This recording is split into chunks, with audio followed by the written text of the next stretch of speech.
প্রিয় শিক্ষার্থী বন্ধুরা, আসসালামু আলাইকুম। আশা করি তোমরা এই করোনা মহামারীকালীন সবাই ভালো আছো, সবাই ভালো থাকবে এটাই কামনা করি। আলহামদুলিল্লাহ, আমিও তোমাদের ভালোবাসা দোয়া নিয়ে অনেক ভালো আছি। বন্ধুরা, ইতিপূর্বে আমরা আমাদের 5টি ক্লাস শেষ করেছি। আজকে আমরা আমাদের 6ষ্ঠ ক্লাস করতে যাচ্ছি। তো আগের আলোচনাগুলো অবশ্যই তোমরা পড়েছ এবং তোমরা বোধগম্য হয়েই 6ষ্ঠ ক্লাস করতে যাচ্ছ। তারপর আমি একটু পূর্বের আংশিক একটু আলোচনা করতে হয় আলোচনার প্রেক্ষাপটে আলোচনায় প্রবেশ করার জন্য। যে শুরুতে আমরা মোহাম্মদ বিন কাসিম কিভাবে এই ভারতীয় উপমহাদেশে আগমন করেন সেই সম্পর্কে আমরা আলোচনা করেছি। তার আগে আমরা এই ভারতীয় উপমহাদেশের ভৌগোলিক অবস্থা, অর্থনৈতিক অবস্থা, রাজনৈতিক সামাজিক অবস্থা কেমন ছিল সেই সম্পর্কে আলোচনা করেছি। মোহাম্মদ বিন কাসিম এরপরে এই ভারতীয় উপমহাদেশে আসেন সুলতান মাহমুদ, বাট তিনি কোনো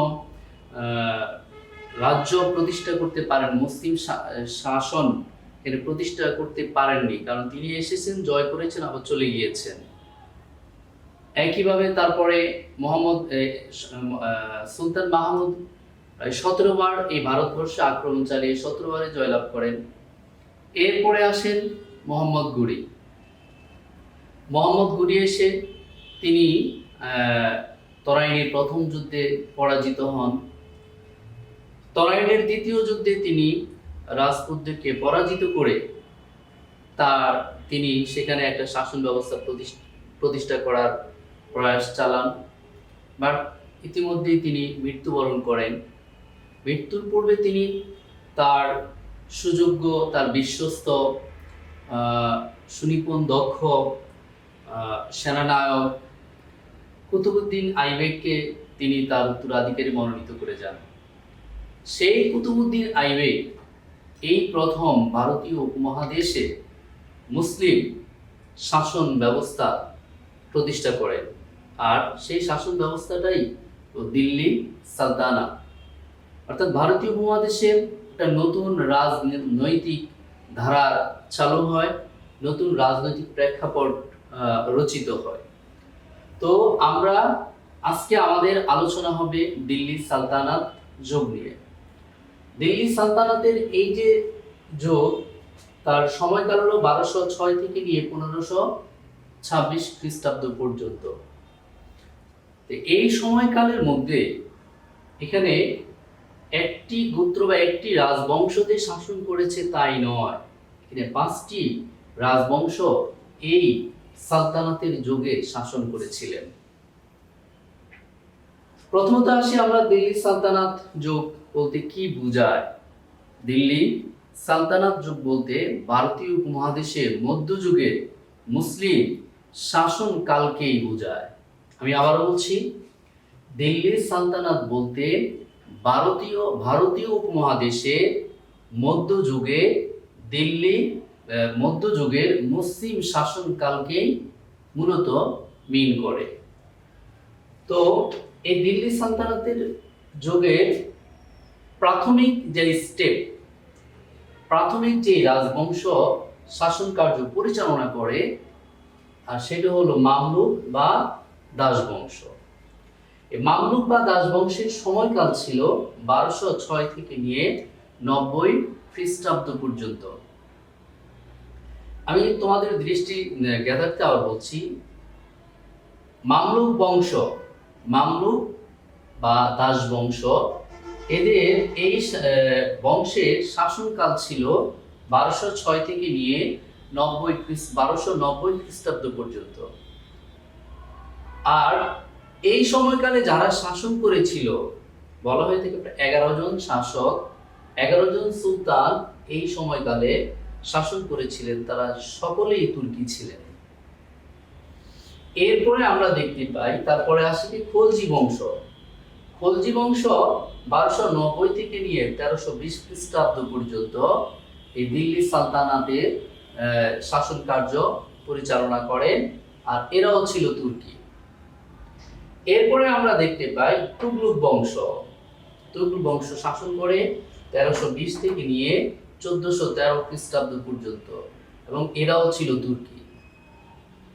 এদের পরে আসে সৈয়দ বংশ। সৈয়দ বংশ শাসন কার্য পরিচালনা করে 1413 থেকে নিয়ে 51 খ্রিস্টাব্দ পর্যন্ত। 1413 থেকে নিয়ে 1451 খ্রিস্টাব্দ পর্যন্ত এই সৈয়দ বংশ ছিল আরব। ইতিপূর্বে আমরা যে মামলুক, খলজি, তুগলক এই তিনটা বংশ, এটা সকলেই ছিল, এদের সকল শাসকই ছিল তুর্কি রাজবংশের, তুর্কি বংশোদ্ভূত। আর সৈয়দ বংশ হলো আরব বংশোদ্ভূত। তো সর্বশেষ বংশ ছিল লোদি বংশ। লোদি বংশের শাসনকাল হলো 1451 থেকে নিয়ে 1526 খ্রিস্টাব্দ পর্যন্ত। আর এই লোদি বংশের যারা শাসক ছিল তারা সকলেই ছিল আফগান। এই লোদি বংশের শাসনকালের পরে 1526 খ্রিস্টাব্দে ভারতীয় উপমহাদেশে নতুন একটা রাজনৈতিক ধারার প্রবর্তন ঘটে। সেটা হলো লোদি বংশের সর্বশেষ শাসক ইব্রাহিম লোদিকে পানিপথে প্রথম যুদ্ধে পরাজিত করেন মুঘল সম্রাটের প্রথম শাসক জহিরুদ্দিন মোহাম্মদ বাবর, যার মধ্য দিয়ে ভারতীয় উপমহাদেশে মুসলমানদের আরেকটি শাসন ব্যবস্থা, সেটা হলো মুঘল শাসন ব্যবস্থা, যা লোদি বংশের পতনের মধ্য দিয়ে 1526 খ্রিস্টাব্দে ভারতীয় উপমহাদেশে নতুন করে শুরু হয়। তাহলে আমরা এখন যে বিষয়টা নিয়ে আলোচনা করব সেটা হলো মামলুক বা দাস বংশ। মামলুক বা দাস বংশের পরিচয়। মামলুক শব্দটি তুর্কি। মামলুক তুর্কি শব্দ, যার অর্থ হলো দাস। আর এই দাস বংশের প্রতিষ্ঠাতা হলেন কুতুবউদ্দিন আইবেক। কেন এটাকে দাস বংশ বলা হয় আমরা পরে আলোচনা করব। প্রতিষ্ঠাতা হলেন কুতুবউদ্দিন আইবেক। সময়কাল হলো 1206 থেকে নিয়ে 90। 1206 থেকে নিয়ে 90, প্রায় 84 বছর মোট 11 জন শাসক শাসন করেছিলেন। এই বংশের সর্বশ্রেষ্ঠ শাসক, প্রকৃত প্রতিষ্ঠাতা বলা হয় সুলতান ইলতুৎমিশকে, বাট প্রতিষ্ঠাতা হলেন কুতুবউদ্দিন আইবেক। আর এটার এই যে মামলুক বা দাস বংশে এই নামকরণটা করেন ঐতিহাসিক এবিএম হবিবুল্লাহ। ঐতিহাসিক এবিএম হবিবুল্লাহ এই রাজবংশকে মামলুক বা দাস বংশ হিসেবে অভিহিত করেন। কিন্তু কেউ কেউ আবার এই বংশটাকে সো-কল্ড স্লেভ ডাইনেস্টি হিসাবে অভিহিত করে। so-called slave dynasty, that means তথাকথিত দাস বংশ। so-called slave dynasty শব্দের অর্থ হলো তথাকথিত দাস বংশ। আর কোন ঐতিহাসিক এই বংশকে the early Turkish sultanate of Delhi বলে অভিহিত করেছেন। The early Turkish sultanate of Delhi, অর্থাৎ প্রাথমিক যুগের দিল্লির তুর্কি সালতানাত। প্রাথমিক যুগের দিল্লি তুর্কি সালতানাত। আমি নামকরণটা আবার বলছি, মামলুক বা দাস বংশ এই নামকরণ করেন ঐতিহাসিক এবিএম হবিবুল্লাহ। আবার কেউ কেউ এটিকে সো-কল্ড স্লেভ ডাইনেস্টি হিসাবে অভিহিত করেন। আবার কোন ঐতিহাসিক এটাকে the early Turkish sultanate of Delhi, অর্থাৎ প্রাথমিক যুগের দিল্লির তুর্কি সালতানাত। তাহলে আমরা আশা করি আমাদের এই আলোচনাটুকু আমরা বুঝতে পেরেছি। এখন আমাদের আলোচনা হবে দিল্লি সালতানাতের প্রথম শাসক কুতুবউদ্দিন আইবেক। দিল্লি সালতানাতের প্রতিষ্ঠাতা কুতুবউদ্দিন আইবেক। তিনি 1206 খ্রিস্টাব্দে মোহাম্মদ ঘুরির উত্তরসূরি হিসেবে তিনি দিল্লিতে সালতানাত প্রতিষ্ঠা করেন। ইতিহাসে তাই দিল্লি সালতানাত হিসেবে পরিচিত। তো কুতুবউদ্দিন আইবেকের প্রাথমিক জীবন, তার জন্ম পরিচয় সম্পর্কে আমাদের জানতে হবে। 1206 থেকে 1210 এটা ছিল কুতুবউদ্দিন আইবেকের as a ruler, as a শাসক হিসেবে তার সময়কাল। তার জন্ম পরিচয়, তার আদি নিবাস ছিল তুর্কিস্তান। কুতুবউদ্দিন আইবেকের আদি নিবাস ছিল তুর্কিস্তান। তার নাম কুতুবউদ্দিন হলো তার মূল নাম, কিন্তু তার নাম হচ্ছে আইবেক। আইবেক শব্দের অর্থ হলো চন্দ্র দেবতা। আইবেক শব্দের অর্থ হলো চন্দ্র দেবতা। ডব্লিউ হেগ এই সম্পর্কে বিস্তারিত আলোচনা করতে গিয়ে বলেন যে কুতুবউদ্দিন আইবেক চন্দ্র গ্রহণের সময় গ্রহণ করেছিলেন বলে তার নামের শেষে আইবেক শব্দটি যোগ করা হয়। কিন্তু কোন কোন ঐতিহাসিক বলেন, তন্মধ্যে ঈশ্বরী প্রসাদ বলেন যে তার বাম হাতের কনিষ্ঠ আঙ্গুল তুলনামূলক হারে ছোট হওয়ায় তাকে আইবেক নামে নামকরণ করা হয়েছে। তো আইবেক শব্দের অর্থ হলো চন্দ্র দেবতা। ইতিপূর্বে আমাদের বোর্ড পরীক্ষায় প্রশ্নটা এসেছিল, আইবেক শব্দের অর্থ কি? তো প্রাথমিক জীবনে তিনি দাস হিসাবে বিক্রি হন। দাস হিসেবে তিনি নিশাপুরের এক ধনাঢ্য ব্যক্তির কাছে বিক্রি হলে ওই ব্যক্তি আবার তাকে মোহাম্মদ গুরির নিকট বিক্রি করে দেন। আর এই মোহাম্মদ গুরি তাকে বিক্রি করেন তার দক্ষতা, তার যোগ্যতা মোহাম্মদ গুরি অনেক সন্তুষ্ট হন। তার একাগ্রতা, প্রাথমিক জীবনে তিনি সৈন্যবাহিনীতে কাজ করার অনেক স্পৃহা তার এই কুতুবউদ্দিন আইবেকের ভিতরে ছিল, এবং তিনি শারীরিকভাবে অযোগ্য সম্পূর্ণ হওয়া সত্ত্বেও তিনি তার ইচ্ছা শক্তি বলে তিনি সৈন্যবাহিনীতে নিজের যোগ্যতার পরিচয় দিয়ে তিনি অনেক যুদ্ধে জয় করে মোহাম্মদ গুরির দৃষ্টি আকর্ষণ করেন। সেই সুবাদে মোহাম্মদ গুরি তাকে তার রাজ্যের আমির আখুর পদে পদায়ন করেন। আমির আখুর পদ হলো যে রাজকীয় অশ্বশালার প্রধান। রাজকীয় অশ্বশালার প্রধান। তাহলে এই পদে পদায়িত হয়ে তিনি তার রাজনৈতিক জীবন শুরু করেন। তো রাজনৈতিক জীবনের আলোচনায় গিয়ে আমরা দেখতে পাই তার রাজনৈতিক জীবনটা দুই ভাগে বিভক্ত। একটা হলো যে 1206 খ্রিস্টাব্দে দিল্লি সালতানাত প্রতিষ্ঠার আগ পর্যন্ত তার একটা জীবন, আর 1206 খ্রিস্টাব্দে দিল্লি সালতানাত প্রতিষ্ঠা করার পরবর্তী জীবন। তাহলে এখন আমরা আলোচনা করব তার রাজনৈতিক জীবনের প্রথম পর্ব, হলো 1192 থেকে নিয়ে 1206। 1192 সালে কি ঘটেছে আমরা জানি, আগের ক্লাসে আমরা আলোচনা করেছি, আমাদের ম্যাডাম আলোচনা করেছেন যে তরাইনের দ্বিতীয় যুদ্ধে রাজপুতদেরকে পরাজিত করে মোহাম্মদ গুরি ভারতে একটা নতুন রাজবংশ প্রতিষ্ঠা করার পটভূমি তৈরি করেন। তো সেই প্রেক্ষাপটে তিনি এমত অবস্থায় এই মোহাম্মদ গুরির হয়ে মিরাট, হানসি, দিল্লি, কোইল ও রণথম্বর জয় করেন। অর্থাৎ এই জয়গুলো মোহাম্মদ গুরি তাকে সৈন্য দিয়ে পাঠাতো, তিনি তার কৌশল, তিনি সেনা প্রধান হয়ে তিনি এই অঞ্চলগুলো জয় করেন। আবার কিছু অঞ্চল তিনি মোহাম্মদ গুরির সহযোগী, অর্থাৎ মোহাম্মদ গুরির সাথে থেকে তিনি জয় করেন। আর সেই তার জয়কৃত অঞ্চলগুলো হলো গুজরাট, বারাণসী, কালিঞ্জর ও বদাম। বলা হয়ে থাকে যে এইভাবে মোহাম্মদ গুরিকে তার রাজ্য জয়ে সহযোগিতা করায় মোহাম্মদ গুরি তাকে একেবারে কাছের লোক হিসেবে দেখা শুরু করেন এবং অনেক বিশ্বাস করা শুরু করেন। সেই প্রেক্ষাপটে এই যে 1204 খ্রিস্টাব্দে আমরা জানি যে আমাদের এই অঞ্চলে বাংলা, বিহার, উড়িষ্যা, পশ্চিমবঙ্গ, এই অঞ্চলগুলো মুসলমানরা এই অঞ্চলগুলোতে আসে 1204 খ্রিস্টাব্দে। কে আসে? ইখতিয়ারউদ্দিন মোহাম্মদ বিন বখতিয়ার খলজি।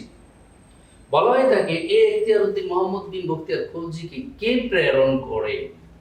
তো ইখতিয়ারউদ্দিন মোহাম্মদ বিন বখতিয়ার খলজি কুতুবউদ্দিন আইবেকের নির্দেশে তিনি 1204 খ্রিস্টাব্দে বাংলা জয় করেন, যার মধ্য দিয়ে এই অঞ্চলে মধ্যযুগের সূচনা হয়।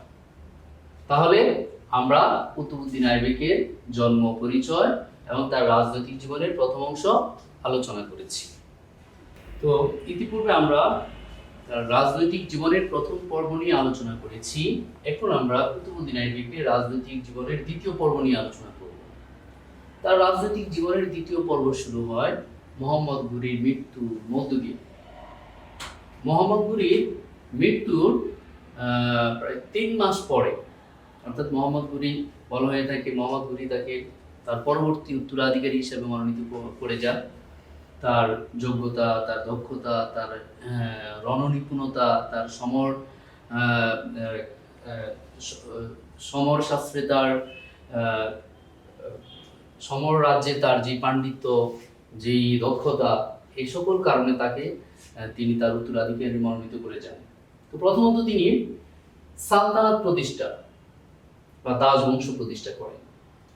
কেন এই দাস বংশ কেন বলা হয়? কারণ যেহেতু তিনি দাস হিসেবে মোহাম্মদ ঘুরির নিকট তার জীবন শুরু করেন এবং দাস হিসেবে বলা হয়ে থাকে মোহাম্মদ ঘুরি পরবর্তীকালে তাকে দাস থেকে মুক্তি, তার মৃত্যুর আগে, মোহাম্মদ ঘুরির মৃত্যুর আগে তাকে দাস থেকে মুক্তি প্রদান করেন।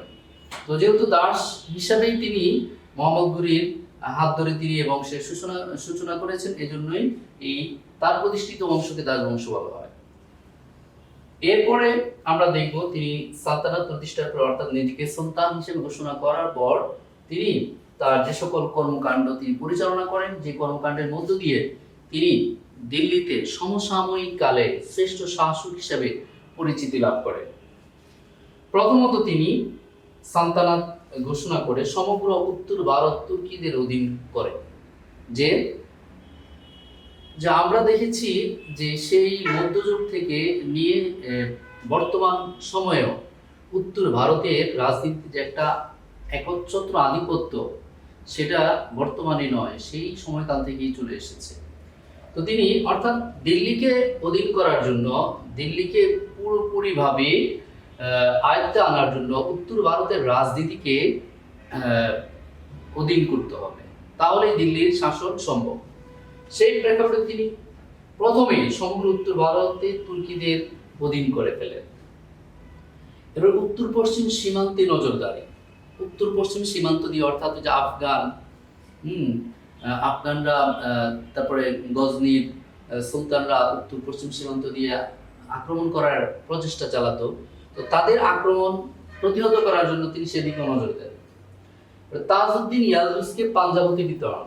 পাঞ্জাবের তাজউদ্দিন ইয়ালদুস ছিলেন অন্য প্রদেশের শাসনকর্তা। তো তিনি পাঞ্জাবে এসেছেন।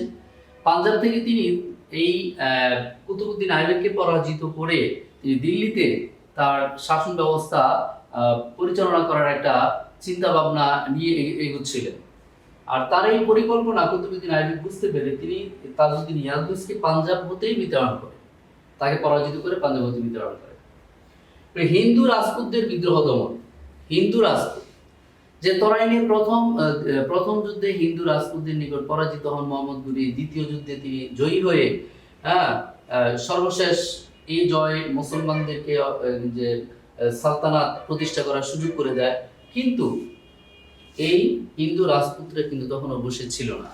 তারা বিভিন্নভাবে তারা চেষ্টা চালিয়ে তারা আবার শক্তি অর্জন করে আবার এই মুসলিম শাসকদের উপর আক্রমণ চালায়। তো এমন অবস্থায় হিন্দু রাজপুতরা আবার যখন তারা শক্তি নিয়ে বিভিন্ন জায়গা বিদ্রোহ করা শুরু করলো, কুতুবউদ্দিন আইবেক তাদেরকে পরিপূর্ণভাবে পরাস্ত করেন আবার, এবং তার সালতানাতকে সুদৃঢ় ভিত্তির উপর প্রতিষ্ঠিত করেন।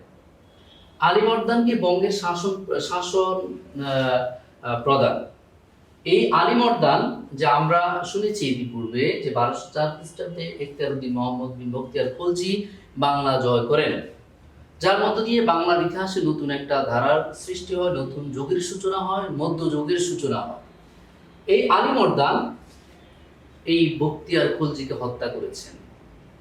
তা সত্ত্বেও তিনি আলী মর্দানকে বঙ্গের শাসক হিসেবে নিযুক্ত করেন। নিজ নামে খুতবা পাঠের ব্যবস্থা, অর্থাৎ যে দিল্লি সালতানাত, যে তার প্রতিষ্ঠিত যেই বংশ, যেই সালতান, যেই রাজ্য, সেই রাজ্যের প্রতিটি মসজিদে তিনি নিজ নামে খুতবা পাঠের ব্যবস্থা করেন। এবং সর্বশেষ 1210 খ্রিস্টাব্দে তিনি মৃত্যুবরণ করেন। তার মৃত্যুটা ছিল যে একটা অন্যরকম, যে বলা হয়ে থাকে পলো খেলার সময়, ঘোড়দৌড়ের সময় তিনি ওই গোড়া থেকে পড়ে গিয়ে মারাত্মকভাবে আহত হন, আর ওই আহত অবস্থায় কয়েকদিন চিকিৎসার দিন থেকে তিনি মৃত্যুবরণ করেন। এবারে আসি আমরা তার চরিত্র ও কৃতিত্ব নিয়ে আলোচনা। তার চরিত্র কৃতিত্বের মধ্যে বলা হয়ে থাকে তিনি এমন একজন শাসক ছিলেন যার তৎকালীন ঐতিহাসিকরা, তৎকালীন সময়ের ইতিহাস আলোচনা করতে গিয়ে ঐতিহাসিকরা বলেছেন যে তৎকালীন সময়ে ভারতীয় উপমহাদেশে তার মতো যোগ্য শাসক আর কাউকে খুঁজে পাওয়া যায়নি। আর সেই প্রেক্ষাপটেই তিনি দিল্লিতে একটি নতুন শাসন ব্যবস্থা প্রতিষ্ঠা করেছিলেন। তো দেখি লাখ বক্স উপাধি, তিনি লাখ বক্স উপাধি দেওয়া হয় তাকে। কেন বলা হয় তাকে এই লাখ বক্স উপাধি দেওয়ার পিছনে কারণটা ছিল এমন যে তার চারিত্রিক দৃঢ়তা, তার মানুষের প্রতি, প্রজা সাধারণের প্রতি তার যে আন্তরিকতা, তার যে প্রজা বৎসলতা, তার প্রতিদান স্বরূপ তাকে লাখ বক্স উপাধি দেওয়া হয়েছিল।